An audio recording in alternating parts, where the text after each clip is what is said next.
Dios los bendiga a todos. En esta tercera parte vamos a hablar sobre el cuerno pequeño y sobre algunas ideas que tienen algunas personas, si el anticristo realmente es un sistema, si es una religión o si es una persona. En este estudio vamos a analizarlo desde la perspectiva bíblica y vamos a ver qué es lo que la palabra de Dios nos enseña respecto a esto. Vamos a empezar con una oración. Padre, yo te doy gracias, Señor, en el nombre de Cristo Jesús por este tiempo. Yo te pido que seas tú, Señor, trayendo entendimiento, trayendo revelación por medio de tu palabra, Señor. Te entregamos este tiempo a ti, Señor, y que seas tú dando entendimiento a todos nosotros para comprender tu palabra por medio de tu Espíritu Santo. A ti sea siempre toda la gloria, toda la honra y todo el honor, porque solamente tú te lo mereces. En el nombre de Cristo Jesús. Amén. Para empezar el estudio debemos asentar una base que es un Mesías para los judíos. Y dentro de la perspectiva de los judíos, el Mesías es un salvador descendiente de David que salvará a los judíos, pero no necesariamente de los pecados. Esa es una de las expectativas que tiene el pueblo judío sobre el Mesías. El siguiente punto que debemos entender es de que el Mesías para los judíos no es Dios encarnado, es simplemente un hombre.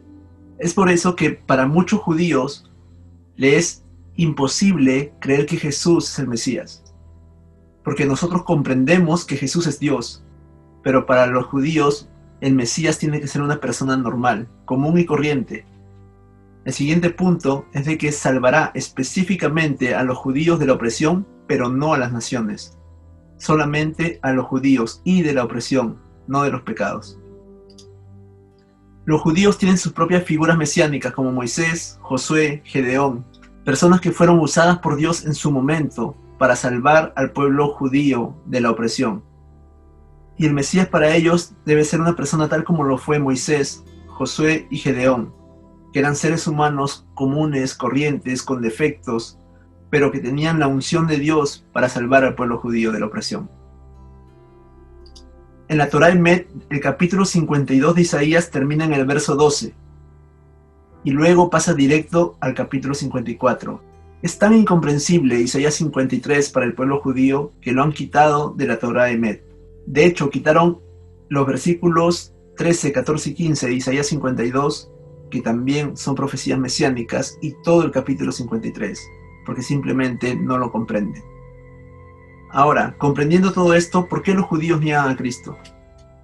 El primer punto es de que Jesús no trajo paz al mundo. Es una mala interpretación de Isaías 65, específicamente en estos versículos 17 y 18, que dice: porque he aquí que yo crearé nuevos cielos y nueva tierra, y de lo primero no habrá memoria, ni más vendrá el pensamiento. Mas os gozaréis y os alegraréis para siempre en las cosas que yo he creado, porque he aquí que yo traigo a Jerusalén alegría y a su pueblo gozo. Y como Jesús no trajo esta promesa, ellos no creen que Jesús sea el Mesías que había de venir. Y es una mala interpretación de Isaías 65, porque en Isaías 65 está hablando del reinado milenial, algo que todavía no ha sucedido. Porque más adelante, si ustedes siguen leyendo, va a decir que el león come hierba como el buey. Entonces, realmente estas profecías son del reinado milenial y no del Mesías que había de venir. El siguiente punto es que no se llamó Emmanuel, como lo dice la profecía de Isaías 7:14. Por tanto, Yahweh Dios les dará una señal. He aquí que una virgen concebirá y dará a luz un hijo, y su nombre será llamado Emmanuel. Esa es en la versión Peshita. En Isaías 7:14 lo que está diciendo la palabra es que a su nombre se le llamará Emmanuel. ¿Qué significa esto? Dios con nosotros. Y esto es lo que el pueblo judío ha malinterpretado, porque ellos están esperando una persona que se llame Emmanuel. Pero aún así, esto también es contradictorio para el pueblo judío, porque a pesar de que ellos malinterpretan Isaías 65, malinterpretan Isaías 7:14 y otros versículos más, que esto nada más es para darle ejemplo, aún así se levantan falsos cristos a los cuales ellos consideran el Mesías que había de venir, como por ejemplo este hombre llamado Menachem Mendel Schneerson, que nació en el año 1902 y murió en 1994. Este hombre fue considerado por el pueblo judío como el Mesías bíblico. Sin embargo, murió en 1994. No se llamó Emmanuel tampoco, ni trajo paz al mundo como ellos esperaban de Isaías 65. Esto genera confusión. No todo el pueblo judío lo catalogó como el Mesías, sino solamente una pequeña comunidad, un pequeño movimiento judío llamado Chabad, del cual él era el líder. Es considerado Mesías por muchos judíos, incluidos rabinos, sobre todo los del movimiento Chabad. No se llamó Emmanuel, no nació en Belén, nunca fue a Israel, pero era el Mesías. En resumen, los judíos no esperan a un Mesías que cumpla todas las profecías mesiánicas, porque las profecías mesiánicas solamente las cumplió Cristo. No hay nadie más, ni en el pasado, ni habrá en el futuro, una persona que cumpla todas las profecías mesiánicas. Esto es para hacerles ver el contexto del pueblo judío. Hay mucha confusión, hay un velo en sus ojos que no les permite ver. Y la palabra nos enseña que cuando uno acepta al Señor, el velo es quitado y puede ver con claridad las Escrituras. Entonces, a causa de este velo que ellos tienen, no pueden entender como nosotros entendemos por medio del Espíritu Santo que está en nosotros las Escrituras. Jesús dijo: yo he venido en nombre de mi Padre y no me recibís. Si otro viene en su propio nombre, a ese recibiréis. Jesús habló específicamente del anticristo en este versículo. Los judíos van a recibir a un hombre que vendrá por su propia cuenta, no vendrá de parte de su Padre, y a ese sí van a escuchar. Esto es una profecía del Señor. Este versículo nos muestra claramente de que el anticristo es una persona realmente, y no es un sistema ni una religión. Pero vamos a desarrollar este punto más adelante. Aquí vemos en este esquema el diagrama de los 7 años, la tribulación y la gran tribulación. Al inicio de los 7 años se va a abrir el rollo de los 7 sellos, luego se tocan las 7 trompetas y vienen también las 7 copas de ira. Durante estos estudios yo me estoy centrando únicamente en el espíritu de la bestia y en su surgimiento.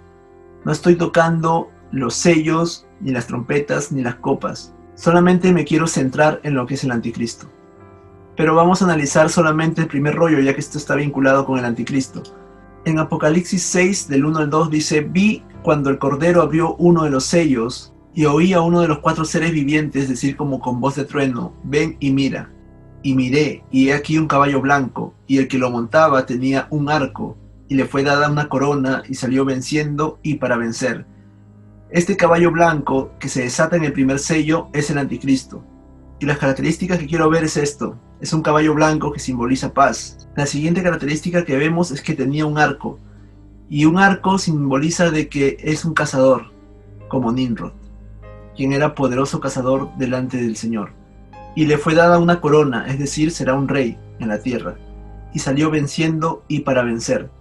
Se le será dada la potestad de vencer y salir venciendo durante todo este momento de aquí, de la tribulación y gran tribulación, durante los 7 años.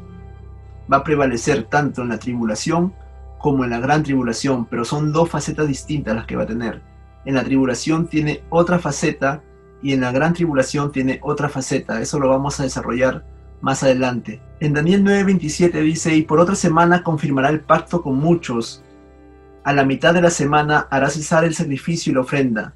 Después, con la muchedumbre de las abominaciones, vendrá el desolador, hasta que venga la consumación, y lo que está determinado se derrame sobre el desolador. Este pacto que dice la palabra aquí en Daniel 9:27, que está profetizado, es el pacto que nosotros estamos viendo el día de hoy. Es la confirmación del pacto de Abraham. ¿Qué quiere decir esto? Israel está firmando la paz con diversos países en el Medio Oriente. Esta paz va a propulsar a un futuro muy próximo, la construcción del tercer templo de Salomón. Ese es uno de los propósitos por el cual se está haciendo el pacto de Abraham.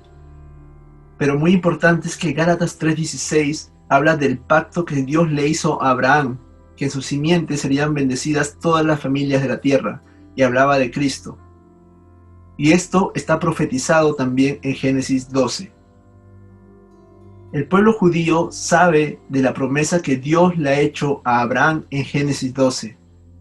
Y al firmar el pacto de Abraham, va a traer como consecuencia la venida del falso Mesías, al que ellos van a considerar el Mesías prometido en Génesis 12. Cuando venga el anticristo, cuando se abra el primer sello y se haga evidente esta persona en el medio político, va a confirmar el pacto de Abraham, el que estamos viendo con nuestros ojos al día de hoy. Va a confirmarlo. La Biblia no nos dice por qué va a confirmar el pacto. El pacto ya está iniciado, lo va a confirmar. Tal vez simplemente por hacer una confirmación del pacto de una manera diplomática, o porque va a haber disturbios que van a alterar el pacto que estamos viendo, y él va a traer paz y va a confirmar el pacto. La Biblia no dice nada de eso, pero lo que sí dice es que confirmará el pacto. Y esa confirmación del pacto va a iniciar los 7 años de tribulación y gran tribulación. Como lo dice aquí, confirmará el pacto por una semana, que son los 7 años, y a la mitad de la semana hará cesar el sacrificio y la ofrenda. Es decir, que para este momento ya debe estar construido el templo de Salomón. En 2 de Tesalonicenses, capítulo 2, verso 9 y 10 dice: inicuo, cuyo advenimiento es por obra de Satanás, con gran poder y señales y prodigios mentirosos, y con todo engaño de iniquidad para los que se pierden, por cuanto no recibieron el amor de la verdad para ser salvos. Estamos viendo en estos versículos de que cuando se manifiesta el anticristo va a haber prodigios y señales, donde las personas van a creer en la mentira por haber rechazado la verdad. Eso lo dice después en el verso 11, y lo voy a leer acá que lo tengo a la mano en la versión Peshita. Dice: a causa de esto, Dios les enviará una operación de engaño para que crean en la falsedad, para que sean condenados todos los que no creyeron a la verdad, sino que prefirieron la iniquidad. Esto quiere decir que las personas que escucharon el Evangelio de Cristo, pero prefirieron una vida de iniquidad, en ese momento, cuando se manifieste el anticristo, ya no creerán en la verdad, sino que Dios les enviará un espíritu engañoso para que crean en las señales y prodigios del falso Mesías. Características del anticristo. En Daniel 7 dice que derriba a 3 de los 10 cuernos en el verso 24. Proferirá palabras en contra del Altísimo, reprimirá a los santos y se propondrá cambiar los tiempos y las leyes. Se ha enseñado generalmente de que el anticristo va a derribar a 3 de los 10 cuernos y que van a quedar solamente 7. Eso está basado en Daniel 7:24. Pero vamos a ver lo que dice la palabra de Dios. La palabra que se usa para derribar, o a 3 reyes derribará, como está aquí, viene de la palabra Strong H8214, que es Shefal, que significa someterá, doblegará, humillará, subyugará, pero no significa derribará. Esa es una mala traducción que tiene la versión Reina Valera. Sin embargo, otras versiones dice subyugará o someterá. Me parece que la Biblia de las Américas dice subyugará, pero la palabra correcta precisamente es una de estas 4 de aquí, pero no derribará. Es decir, que cuando el anticristo se presente, 3 de estos 10 cuernos van a estar en oposición con él y él los va a someter. Va a tener mayor poder, pero no van a desaparecer de los 10 cuernos, porque la palabra dice después que los 10 cuernos le dan todo el poder a él. Entonces, si fuese que derriba a 3 de los 10 cuernos, quedarían 7, y que los 7 le dan poder a él, y esto lo confunde con el octavo. Más adelante lo vamos a ver. Por ahora, estamos viendo que en Daniel 7:24 derribará no es la palabra correcta, sino que es que lo va a someter. Por lo tanto, los 10 cuernos van a estar allí sometidos a él, pero 3 se rebelaron en un principio. Y lo último que dice abajo, en el 4º punto, se propondrá cambiar los tiempos y las leyes. Se nos ha enseñado también de que el anticristo va a cambiar los tiempos y las leyes. Vamos a leer el versículo 25 en la versión Peshita. Proferirá palabras en contra del Altísimo, y a los santos del Altísimo reprimirá, y se propondrá cambiar los tiempos y las leyes, y serán entregados en su mano durante tiempos y la mitad de un tiempo. Estamos viendo aquí el versículo en el cual se basan para decir que el anticristo cambia los tiempos y las leyes. Pero voy a resaltar la parte clave de este versículo. Se propondrá. Ahora vamos a ir al original para ver qué es lo que significa. Es la palabra Strong H5452 sebar, que significa tener en mente, esperar o pensar. Es decir, de que el anticristo no va a cambiar los tiempos y las leyes como se nos ha enseñado, sino que va a tener en mente cambiar los tiempos y las leyes. ¿Por qué no lo va a cambiar? Porque los tiempos y las leyes que está hablando aquí son los tiempos y las leyes de Dios. No está hablando de los tiempos y las leyes nuestras, porque nuestras leyes cambian constantemente, y a eso no se refiere este versículo. Se refiere a las leyes de Dios. Nadie puede cambiar las leyes de Dios. Una analogía con esto es de que en el tiempo de Nabucodonosor levanta una estatua para que todos adoren esa estatua, y Daniel, que tenía la ley de Dios en su corazón, no se arrodilló ante la estatua. Esto mismo va a suceder en los tiempos finales. Va a querer cambiar la ley de Dios en los corazones de las personas para que las personas le obedezcan a Él y rechacen a Dios. Pero la ley de Dios que está escrita en los corazones de las personas en aquel tiempo no lo va a poder cambiar. Por eso dice que Él va a tener ese deseo, va a esperar cambiar la ley y los tiempos, las festividades, pero no tendrá éxito. En Daniel 8 nos habla de un rey arrogante y entendido en enigmas. No nos habla de un sistema, sino de una persona. Es el verso 23 en la versión Kadosh. En la versión Peshita dice un rey de aspecto violento que entenderá enigmas. Entonces estos versículos nos muestran que realmente está hablando de una persona, no de una religión ni de un sistema. El verso 24 en la versión Kadosh dice: su poder será grandioso y él será sorprendentemente destructivo y tendrá éxito en todo lo que haga. Destruirá poderosos y a los Kadoshim. Cuando habla de los Kadoshim se refiere a los santos, pero lo que va a destruir será solamente el cuerpo, no el espíritu ni el alma. En el verso 25 la Biblia del Oso dice: y con su entendimiento hará prosperar el engaño en su mano, y en su corazón se engrandecerá, y con paz destruirá a muchos, y contra el príncipe de los príncipes se levantará, y sin mano será quebrantado. Me interesa la versión de la Biblia del Oso en el verso 25 porque dice: con paz destruirá a muchos. Es decir, cuando ellos se sientan seguros, los va a destruir. Cuando digan paz y seguridad, vendrá la destrucción repentina. Pero vamos a ver lo que significa paz, porque paz significa shalom. Pero en este caso, la paz que está hablando aquí no es shalom, sino es shalvá.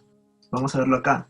Es la palabra Strong H7962, shalvá, que significa seguridad, sea real o falsa, abundancia, descanso, paz, prosperidad. No es la de Shalom, que es la paz que Dios nos da, sino que es un Shalvá, una paz pasajera, una paz falsa, una seguridad falsa. Y al final del versículo dice: sin mano será quebrantado. ¿Por qué? Porque vendrá el Rey de Reyes y lo destruirá con el soplo de su boca, sin ninguna intervención humana. Esto es la roca que cayó sobre los pies de la estatua. En Daniel 8 del 23 al 25 es un resumen que va desde la aparición del anticristo hasta la segunda venida de Cristo. En estos 3 versículos se está explicando características de él, qué es lo que el anticristo hará y cómo será su fin.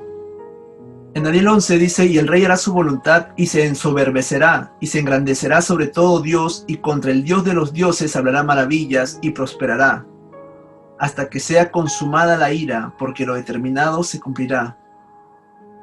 En el versículo 36 nos está hablando de un rey, de un ser humano, que se va a engrandecer a sí mismo y se va a levantar contra todo Dios. Y contra el Dios de los dioses hablará maravillas. En otras versiones dice: y contra el Dios de los dioses hablará blasfemias. Y prosperará. Esto significa de que Dios va a permitir que esto suceda. Recordemos que Dios tiene el control de todo. Esto está hablando de la abominación desoladora en este momento. Pero Dios va a permitir que eso suceda hasta que sea consumada la ira de Dios.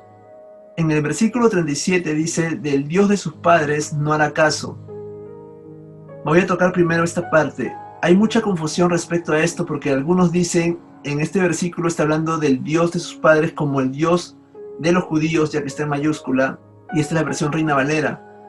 Dice: del Dios de sus padres no hará caso, pero han puesto Dios en mayúscula. El problema es de que Dios, la palabra Dios, significa Él, y en plural significa Elohim.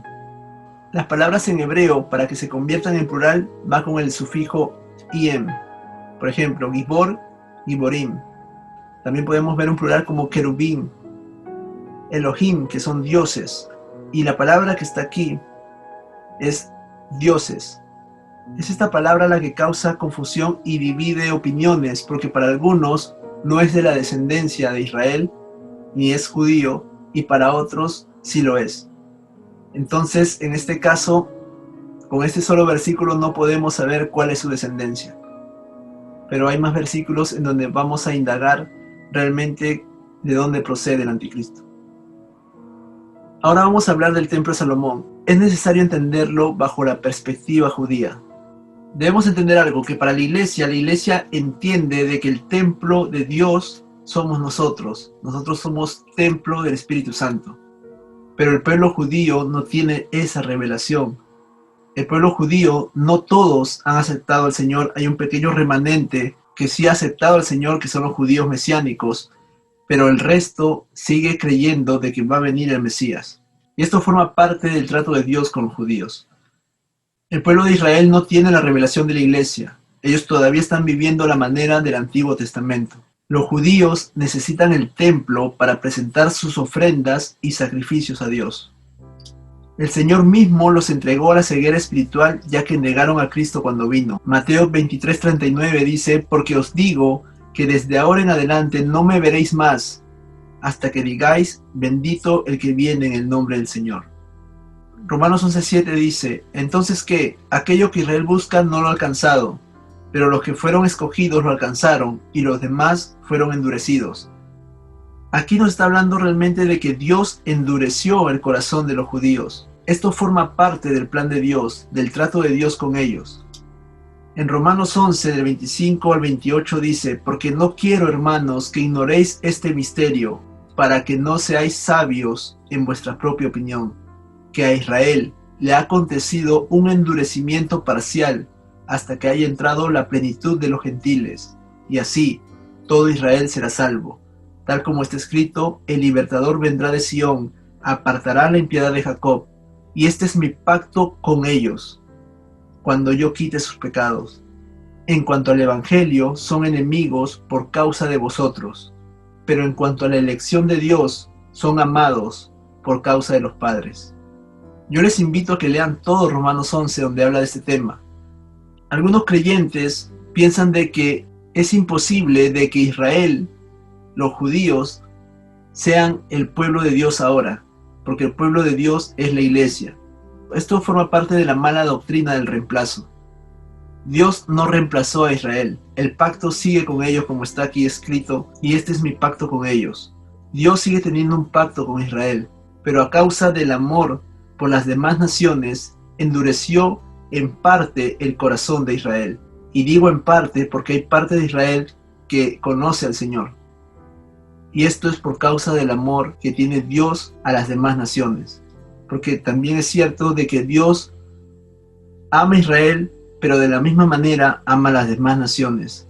De tal manera amó Dios al mundo, que dio a su Hijo unigénito, no solamente a Israel. Algunos piensan de que Israel y la iglesia son uno solo, y es verdad, somos uno. De ambos pueblos Dios hizo uno, pero esto es respecto a la salvación, pero no en el trato. Pero la Biblia nos enseña en Romanos 11 de que cuando haya entrado la plenitud de los gentiles, todo Israel será salvo.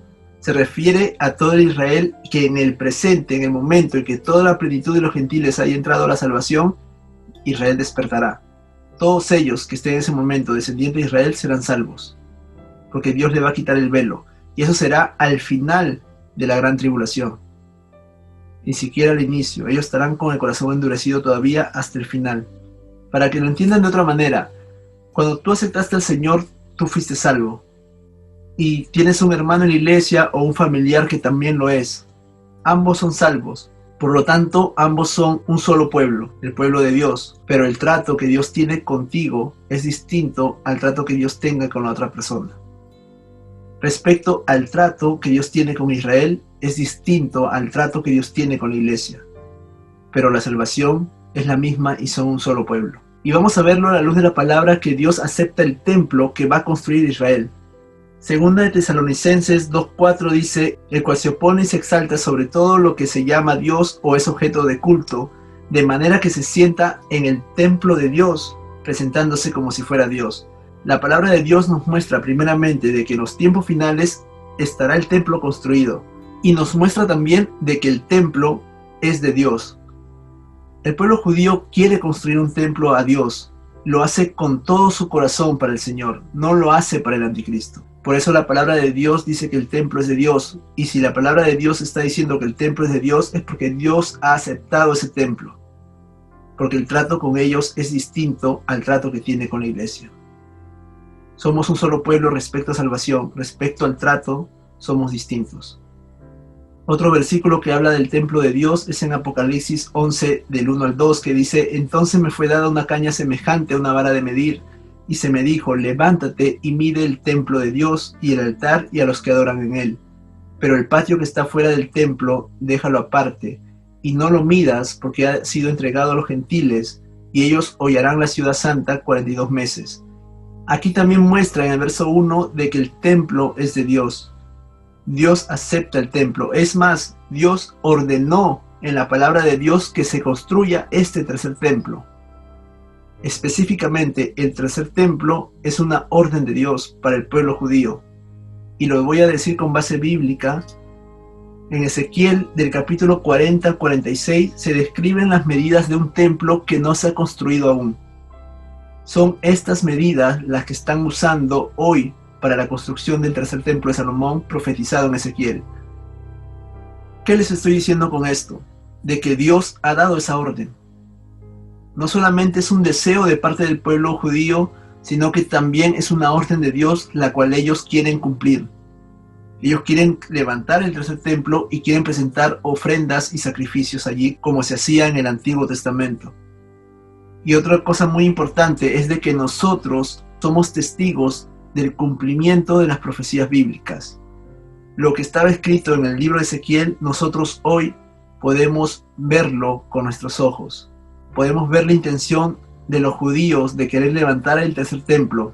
Estamos viendo el pacto de Abraham, cómo se está firmando la paz para que se abra el primer sello y venga el anticristo. Estamos realmente viviendo tiempos finales. Y esta es la página del Instituto del Templo. Aquí ustedes pueden visitar el link que está aquí y lo voy a dejar en la descripción del video, eso sí, esto no creo que tenga problemas en dejarlo.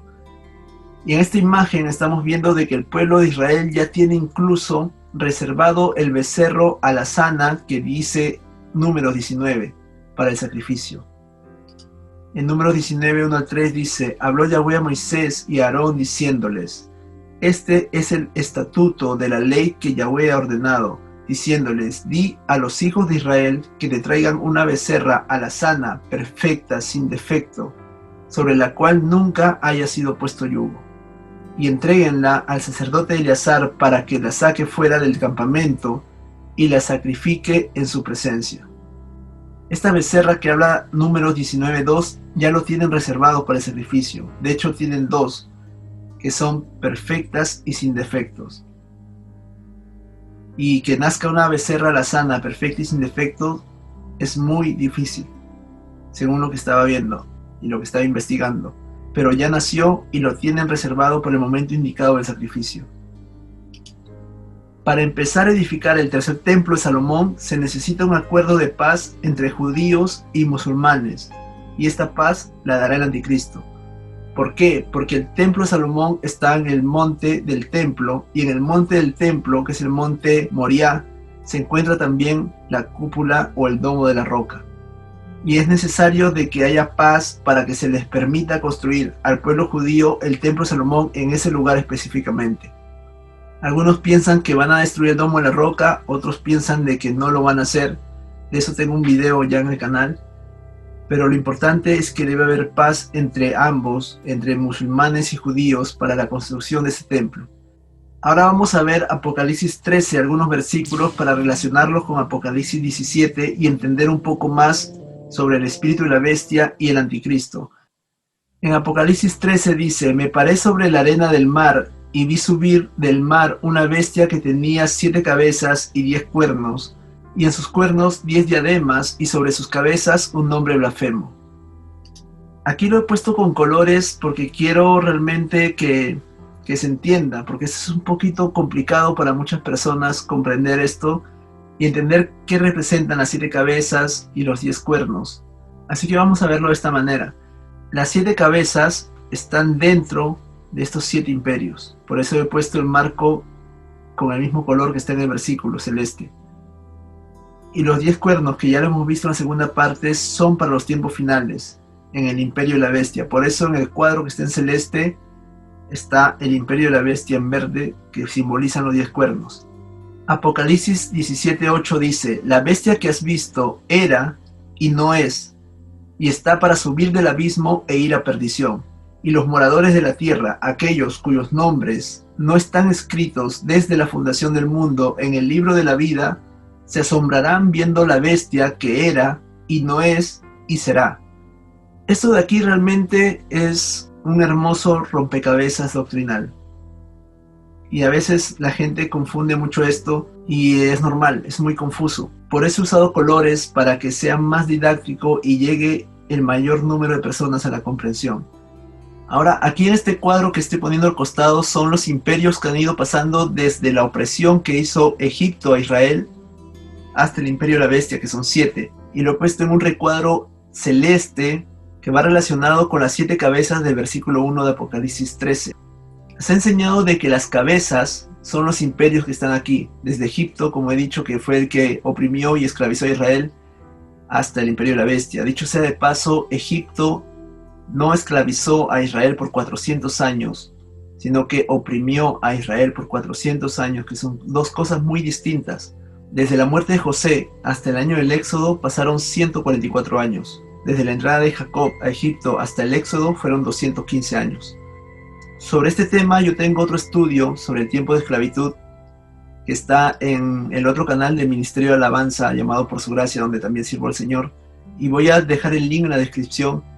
Se ha interpretado mal algunos versículos, sobre todo el versículo de Éxodo 12:40 que dice que el tiempo que pasaron los hijos de Israel en Egipto fueron de 430 años. Todo eso yo lo explico en el otro estudio. Si lo que quieran ver lo voy a dejar en la descripción del video sobre el tiempo de esclavitud. Y prosiguiendo aquí, el cuadro que está en celeste, que tiene el marco celeste, este de aquí, están los 7 imperios que han ido desde la historia, desde el primer imperio que oprimió a Israel, y está en celeste, no porque las cabezas simbolicen los imperios como se ha enseñado, porque al pensar de que las cabezas simbolizan el imperio, se llega a la conclusión de que el anticristo es un imperio. Entonces vamos a analizar a la luz de la palabra estos versículos para ver qué es lo que la palabra misma nos enseña sobre esto. Hemos visto que los 10 cuernos están al final en el tiempo del imperio de la bestia, y por eso lo he puesto en verde también. Ahora vamos a ver qué es lo que dice Apocalipsis 17. En Apocalipsis 17:8 dice: la bestia que has visto, refiriéndose a la de Apocalipsis 13:1, era y no es, y está para subir del abismo e ir a perdición. Y los moradores de la tierra, aquellos cuyos nombres no están escritos desde la fundación del mundo en el libro de la vida, se asombrarán viendo la bestia que era y no es y será. Era y no es y será. ¿Qué es lo que está diciendo esto? Debemos entender de que en el momento en que a Juan se le da esta revelación, se encontraba vigente el imperio romano. Entonces, lo que dice que la bestia que has visto era, se refiere al espíritu de la bestia que ha estado en los anteriores imperios. Por eso lo he puesto en amarillo. Por eso hemos visto en los demás estudios cómo ha ido bajando desde el imperio babilónico hacia la bestia. Sin embargo, antes del imperio babilónico estaban los imperios asirio y egipcio. A Daniel se le reveló desde su presente hacia el final de los tiempos. Por eso es que Daniel ve 4 bestias. En este versículo se le está diciendo a Juan que la bestia que ha visto era, en lo espiritual, la bestia había estado en los imperios anteriores y no es, en el presente, en el imperio romano no estaba ya vigente y está para subir del abismo e ir a perdición. Al final también dice, era y no es y será. Era se refiere a los imperios que no estaban ya presentes en el siglo I cuando se le habló a Juan, y no es, porque en el imperio romano se le sujetó a la bestia y se le llevó al abismo, como vemos acá, y será porque iba a salir del abismo en el tiempo final para ir a perdición. Entonces esto es lo que está mostrando la palabra de Dios sobre la bestia a Juan en el siglo I. Y aquí se está hablando de la bestia, pero ¿en qué sentido se está hablando de la bestia? Vamos a analizar en qué sentido se habla de la bestia, sobre todo la parte que dice y no es, en el siglo I.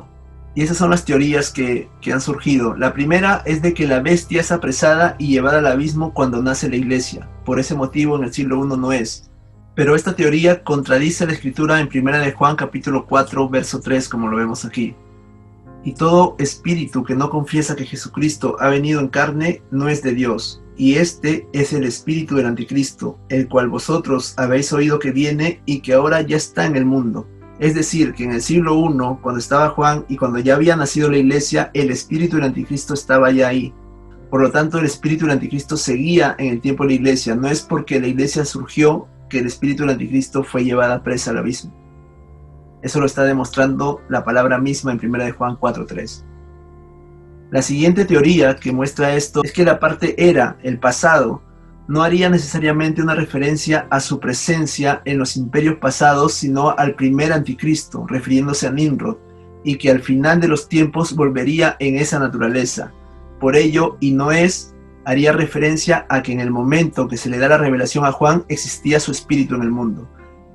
Esta segunda teoría es mucho más probable, conforme a la palabra de Dios, ya que trata de su naturaleza, que en un comienzo el primer anticristo era Nimrod en una persona y que luego resurgiría en la misma naturaleza, y que en el tiempo que estaba Juan era el espíritu del anticristo. La tercera postura es de que hace referencia a su poder, ya que al nacer la iglesia el Espíritu Santo estaría en las personas, quienes interceden y le quitan el poder que tenía antes. Sin embargo, cuando la iglesia sea quitada, se manifestará con el poder que tenía en los imperios pasados. Por eso dice, y será.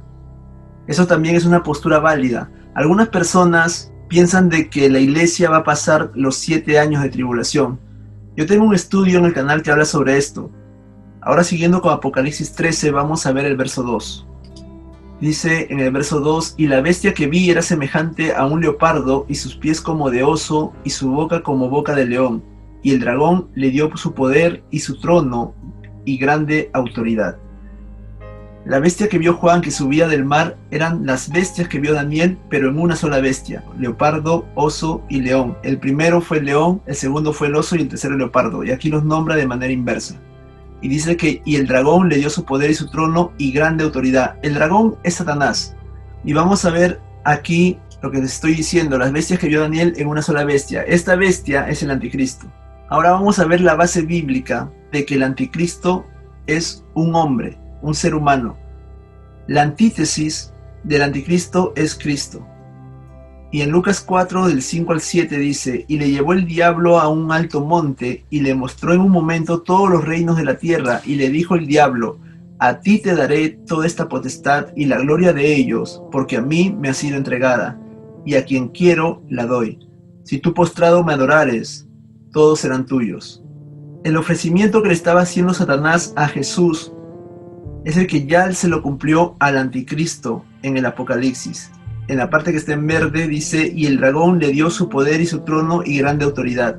Lo que quería hacer Satanás con Jesús lo logró con el anticristo. Y si lo logró con el anticristo es porque el anticristo lo adoró, ya que en la Biblia, en Lucas 4:7 dice, si tú postrado me adorares, todos serán tuyos. Luego que el anticristo recibe este poder, se enorgullece sobre todo Dios.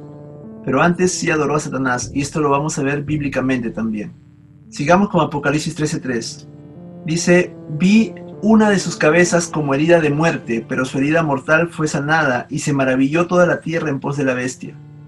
Hemos visto anteriormente de que las características del anticristo corresponden realmente a una persona. De hecho, había tocado Daniel 11:37, donde dice que del Dios de sus padres no tendrá temor. Sin embargo, voy a continuar, no lo he puesto aquí, pero lo voy a leer acá directamente. Voy a continuar con los versos 38 de Daniel 11, donde dice, mas honrará en su lugar al Dios Mausín, Dios que sus padres no conocieron.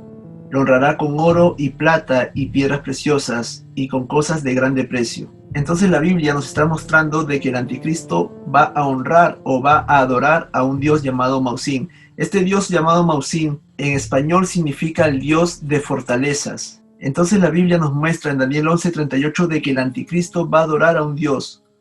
En otras versiones dice de que adorará al Dios de las fortalezas, directamente traducido. Y este Dios de las fortalezas no es otro que Satanás. Y es esta adoración que hizo al Dios Mausín la que quería Satanás que le haga a Jesús para entregarle toda la potestad. Entonces es en ese momento, cuando él adora al Dios Mausín, cuando todo el poder y toda la autoridad de Satanás pasa a este hombre para que desde allí se le dé la autoridad del anticristo. En el verso 1 que habíamos visto anteriormente dice, me paré sobre la arena del mar y vi subir del mar una bestia que tenía 7 cabezas y 10 cuernos y en sus cuernos 10 diademas y sobre sus cabezas un nombre blasfemo. Entonces, como había puesto aquí anteriormente, todos estos imperios estuvo el espíritu de la bestia, pero las 7 cabezas no representan cada imperio. Sin embargo, hemos visto anteriormente en el libro de Daniel que tiene características de una persona. De hecho, voy a volver solamente un instante a Daniel 11 para verlo nuevamente. Aquí en Daniel 11 dice en el verso 37, del Dios de sus padres no hará caso. Por lo tanto, el anticristo tiene padres biológicos. Y también habla después que del amor de las mujeres tampoco hará caso. Por lo tanto, algunos piensan de que el anticristo es un eunuco, otros piensan que es un homosexual. Sin embargo, también cabe la posibilidad de que tenga mujer, pero que no le haga caso, de que la tenga por apariencia. Eso también es muy probable.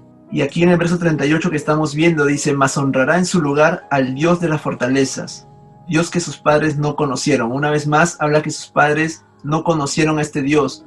Y esto puede reforzar la idea de que sus padres eran judíos, ya que sus padres no eran idólatras, sino que este Dios de las fortalezas, que hace referencia a Satanás, no conocían sus padres.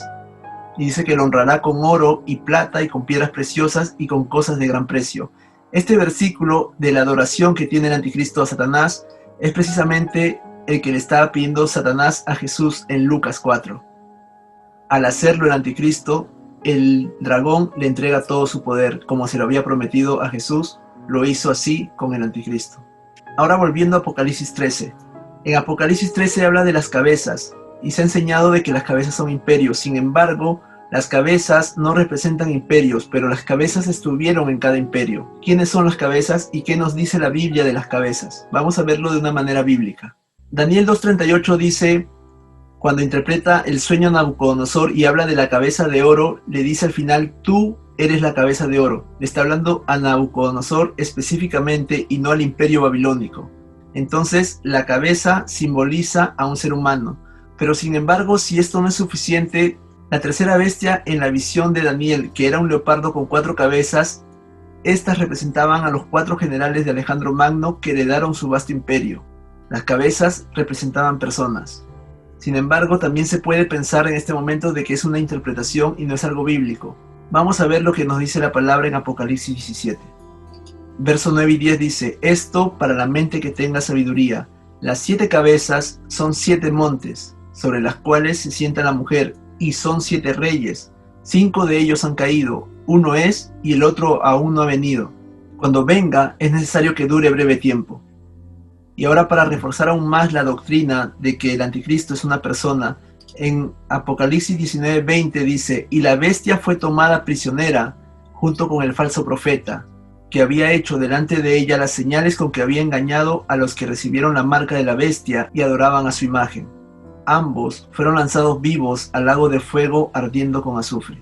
Entonces este versículo también nos muestra de que tanto la bestia como el falso profeta eran personas y fueron lanzados vivos al lago de fuego. Ya teniendo esto claro de manera bíblica, podemos llegar a la conclusión de que las 7 cabezas está hablando de reyes, y que cada rey se encontraba en cada uno de los imperios que habían pasado desde el imperio egipcio hasta el imperio de la bestia. Son 7 reyes que estaban en los 7 imperios. Continuemos. Volviendo al verso 3 de Apocalipsis 13. Dice, vi una de sus cabezas como herida de muerte, pero su herida mortal fue sanada y se maravilló toda la tierra en pos de la bestia. Ahora entendemos que las cabezas, una de las cabezas, es decir, de estas cabezas que hay aquí, una de ellas sufrió una herida de muerte. Obviamente eso sucede en el imperio de la bestia. Al enseñar que las cabezas son imperios, trae como consecuencia pensar que la 7ª cabeza, que es el anticristo, es un imperio y no una persona. Ahora ya se ha demostrado bíblicamente que el anticristo realmente es una persona. Y en el verso 4 en adelante dice, y adoraron al dragón que había dado autoridad a la bestia, y adoraron a la bestia, diciendo, ¿quién como la bestia y quién podrá luchar contra ella?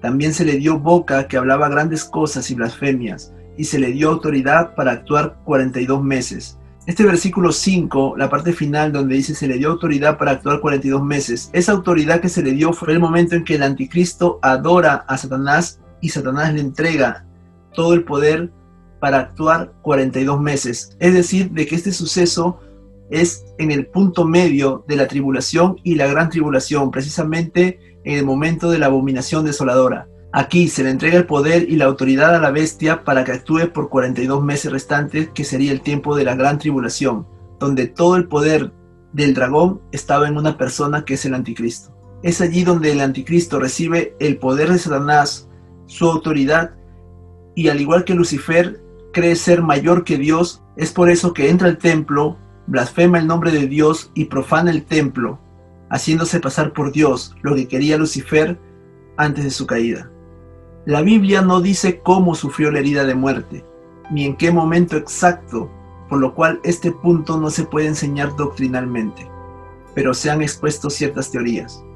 Y solamente voy a compartir dos. La primera es que dicen de que el anticristo, cuando está en esta etapa de la tribulación, antes de recibir el poder del dragón, recibe una herida de muerte por parte de la gente que cree en Dios y ataca al anticristo. Pero esa postura no es tan correcta, no la apoyo tanto, no se puede enseñar doctrinalmente ya que no hay una base bíblica que lo sostenga. La otra postura que se cree, que esta sí tiene más base bíblica y la que yo apoyo más, es de que el anticristo recibiría la herida mortal en el momento en que somete a los 3 cuernos. Esa segunda teoría es más probable y tiene más base bíblica. De hecho, lo vamos a ver más adelante, donde los 10 cuernos también le dan la autoridad al anticristo. Es decir, los 10 cuernos no desaparecen 3, como se ha pensado, ya que hemos visto que realmente la traducción es someter o subyugar y no derribar. Ahora vamos a continuar con el otro punto doctrinal que dice el octavo es de los 7. ¿Qué significa eso? Aquí tenemos una vista panorámica de lo que es la tribulación y gran tribulación. Todo esto sería el imperio de la bestia que abarcaría los 7 años. En la tribulación estarían los 10 cuernos y el anticristo. El anticristo no forma parte de los 10 cuernos, como dice la palabra que después de los 10 cuernos vio un cuerno pequeño que creció y se hizo mayor que ellos. Luego recibe la herida mortal y doctrinalmente podemos afirmar que adora al dragón, como dice la Biblia en Daniel 11:38 que hemos visto, al Dios de las fortalezas, que le da la autoridad, así como lo hemos visto ya, y desde allí comienza el imperio del anticristo, que sería solamente él sobre los 10 cuernos, en la gran tribulación. Es decir, los 10 cuernos van a estar aquí, pero sujetados al anticristo. Vamos a verlo de una manera bíblica. Apocalipsis 17:11 dice, la bestia salvaje que era, pero no es, este es el octavo y es de los 7 y está para destrucción. Y los 10 cuernos que viste son 10 reyes, de los cuales ninguno ha recibido reino aún. Pero por una hora recibirán autoridad como reyes junto con la bestia salvaje. Estos tienen un mismo propósito y entregarán su poder y autoridad a la bestia salvaje. En el verso 11, cuando dice, este es el octavo y es de los 7, ¿cómo se interpreta? Ese versículo en la versión Kadosh dice, la bestia que fue una vez y ahora no es un octavo rey, viene de los 7 y está en vía de destrucción. Los 7 se refiere a estos 7 imperios, viene de los 7 imperios y es un octavo rey. Habíamos visto que cada imperio tenía un rey, entonces aquí habrían 7 reyes, pero el octavo rey sería parte de los 7 reyes. Se entenderá mejor con esta gráfica. Este es el séptimo imperio de la bestia, y en el séptimo imperio de la bestia debe estar un séptimo rey, pero al mismo tiempo debe estar el octavo rey. Hemos visto de que en el momento de la tribulación, el cuerno pequeño se hace mayor que todos. Este es el séptimo rey, que está en el séptimo imperio, pero está gobernando junto con los 10 cuernos. Pero luego, cuando recibe el poder del dragón, él gobierna solo durante la gran tribulación, haciéndose el octavo rey, que es parte de los 7 imperios. Aquí abajo estamos viendo este versículo que dice, y los 10 cuernos que viste son 10 reyes, de los cuales ninguno ha recibido reino aún, pero por una hora recibirán autoridad como reyes junto con la bestia salvaje. Hasta allí. Esto que está verde aquí en el verso 12 se refiere al momento de la tribulación. Los 10 cuernos estarán junto a la bestia salvaje o el anticristo gobernando. Sin embargo, sabemos que en este momento el cuerno pequeño se hace más grande que ellos, siendo el rey séptimo. Pero aquí, como dice la Biblia, gobiernan juntos en el momento de la gran tribulación. Luego dice en el verso 13, estos tienen un mismo propósito y entregarán su poder y autoridad a la bestia salvaje. Es decir, los 10 cuernos no quedaron 7 como se pensó de que derriba 3, sino que son 10 cuernos y ellos le van a entregar toda la autoridad a la bestia salvaje en el momento que recibe toda la autoridad del dragón. Y en este momento, a partir de aquí, él gobierna solo. Ahora veamos esto de aquí. ¿De dónde proviene el anticristo? Hablando biológicamente. ¿Recuerdan los 4 generales de Alejandro Magno que heredaron sus 4 imperios en la parte 1 de ese estudio? Que era Ptolomeo, Casandro, Lisímaco y Seleuco. Hay un versículo que ha pasado desapercibido y es una pieza clave para saber de dónde procede el anticristo de manera biológica. Daniel 8:9. Y de uno de ellos salió un cuerno pequeño, que creció mucho hacia el sur, hacia el oriente y hacia la tierra hermosa. Dentro del contexto de este versículo está hablando de los 4 cuernos, que de uno de ellos sale un cuerno pequeño. Este cuerno pequeño es el anticristo. Entonces, de manera biológica y bíblica, podemos saber de que el anticristo sale de uno de estos 4. Bíblicamente lo estamos viendo. La teoría del asirio. Se cree de que el anticristo sería asirio porque en Isaías 10 del 12 al 14 dice lo siguiente: y sucederá que cuando el Señor haya terminado toda su obra en el monte Sión y en Jerusalén dirá: castigaré el fruto del corazón orgulloso del rey de Asiria y la ostentación de su altivez, porque ha dicho: con el poder de mi mano lo hice y con mi sabiduría, pues tengo entendimiento, quité las fronteras de los pueblos, saqué sus tesoros y como hombre fuerte abatí a sus habitantes. Alcanzó mi mano las riquezas de los pueblos, como a un nido, como se recogen los huevos abandonados. Yo junté toda la tierra, y no hubo quien aleteara, ni abriera el pico, ni gorgojeara. En estos versículos de Isaías 10 está hablando del anticristo, y está diciendo que es de origen asirio, el rey de Asiria. Pero dentro de las profecías, los judíos están esperando a una persona que sea judía. Ellos no van a aceptar como Mesías a ninguna persona que no sea del pueblo judío. Jesús dijo que ellos oirán a una persona que viene en su propio nombre, es decir, ellos van a reconocer al anticristo. Pero hay algo importante que también tenemos que rescatar, es no pensar de que por el hecho de que sea de origen asirio, como dice la palabra en Isaías 10, signifique de que realmente esté viviendo en esta región actualmente. Esto se dio en el tiempo de Isaías, y es posible que su descendencia, con el pasar de los años, más de 2000 años, se haya extendido hacia otras tierras, y no sabemos actualmente en qué lugar está del mundo. Es muy probable que sea de origen asirio biológicamente, como también que puede ser esto una figura espiritual de lo que es el anticristo. ¿Y por qué lo digo? Porque toda esta región de aquí que ven en rojo es lo que era el imperio asirio. Está abarcando Babilonia, Nínive, está abarcando la parte de Jerusalén, la parte de Israel, Egipto. Y debemos entender de que también puede ser posiblemente de que esté hablando en un sentido espiritual, pero también no descartar de que pueda ser de un origen biológico de Asiria. Pero veamos algo interesante también en esto. En Génesis 10, del 8 al 11, habla de Nimrod. Dice: y Cus engendró a Nimrod, que llegó a ser poderoso en la tierra. Él fue un poderoso cazador delante del Señor. Por tanto se dice, como Nimrod, poderoso cazador delante del Señor. Y el comienzo de su reino fue Babel, Erec, Acab y Calne, en la tierra de Sinar. De aquella tierra salió hacia Siria y edificó Nínive, Rehoboth y Cala.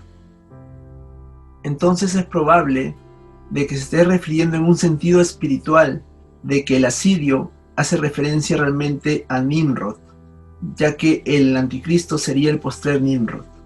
Otros opinan de que el anticristo podría ser de origen realmente judío, precisamente de la tribu de Dan, pero de eso Dios mediante hablaré después para no extenderme. Y otras personas piensan de que realmente sería de la tribu de Judá. Ahora quisiera enseñarles esto de aquí. Esta moneda que ustedes ven acá es una moneda que salió en el año 2009, el nuevo orden mundial. Y estamos viendo en esta cara de la moneda el triángulo con el ojo que todo lo ve y dice el séptimo. Esta es una moneda de plata estándar de una onza Troy de 99.9 de pureza, que al revés sería 66.6. Y acá dice pesos honestos para hombres honestos. La otra cara de la moneda es aún más interesante. Estamos viendo el mundo repartido en 10 regiones. Aquí dice 10 regiones mundiales. Al parecer da a entender de que cada cuerno, en el momento en que reine el anticristo, va a tener un poder sobre cada región que está descrita aquí.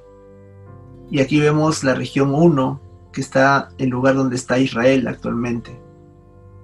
Abajo parece que hay fuego que estaría quemando todo el mundo. Y dice post cambio, octavo es 666. Esta moneda tiene mucha relación con Apocalipsis y todo lo que estamos estudiando. Y quien está gobernando atrás de todo esto serían los Illuminati. Da mucho que pensar esta moneda. Nos está mostrando cosas del Apocalipsis que estamos estudiando y sobre todo nos está mostrando ya su plan de repartición del mundo en el momento de la tribulación y gran tribulación. Cada cuerno tendrá una región y los 10 cuernos se sujetarán al anticristo. El octavo es 666. El octavo es el anticristo. El octavo es la bestia. Aquí estamos viendo ya el diagrama de lo que sería, de una manera también panorámica, lo que sería la tribulación y gran tribulación. Nosotros nos encontramos aquí, en principios de dolores. Los dolores de parto se van a sufrir en la tribulación, que daría nacimiento al anticristo y terminaría cuando venga el Rey de Reyes. Una enseñanza importante que quisiera rescatar es de que el anticristo aquí sería el octavo rey. El 8 es número de reinicio. Terminan los 8 reyes y debe comenzar otro rey, que sería el Rey de Reyes. Y este reinado es eterno. Durante todo este tiempo se están desatando juicios sobre la tierra. De eso no he hablado porque me he querido centrar solamente en el anticristo. En este momento de aquí también hay un falso profeta. Hay 2 bestias que narra Apocalipsis 13. No he hablado del falso profeta para no extenderme mucho, para centrarme solamente en el anticristo y explicar de manera bíblica que el anticristo es un ser humano. En el siguiente estudio hablaré del falso profeta, la abominación desoladora, la marca de la bestia, la persecución y la segunda venida del Mesías. Vamos a orar. Padre, yo te doy gracias, Señor, en el nombre de Jesús por este tiempo. Yo te pido, Señor, que seas tú, Señor, trayendo bendición a nuestras vidas por medio de tu palabra. A ti sea dada toda la gloria, toda la honra y todo el honor, porque solamente tú te lo mereces, Señor. Bendice a cada persona que está escuchando este video, bendice su familia, bendice su casa, su hogar, su ministerio. Bendice sus vidas, Señor. Ayúdanos a vivir en santidad, Señor. Ayúdanos, Señor, a presentarnos delante de ti con diligencia, como un obrero aprobado que no tiene nada de qué avergonzarse. Te necesitamos cada día, Señor. Sin ti nada podemos hacer. Sin ti nada somos. A ti toda la gloria, la honra y el poder, mi Dios. Por los siglos de los siglos, en el nombre de Cristo Jesús. Amén y amén.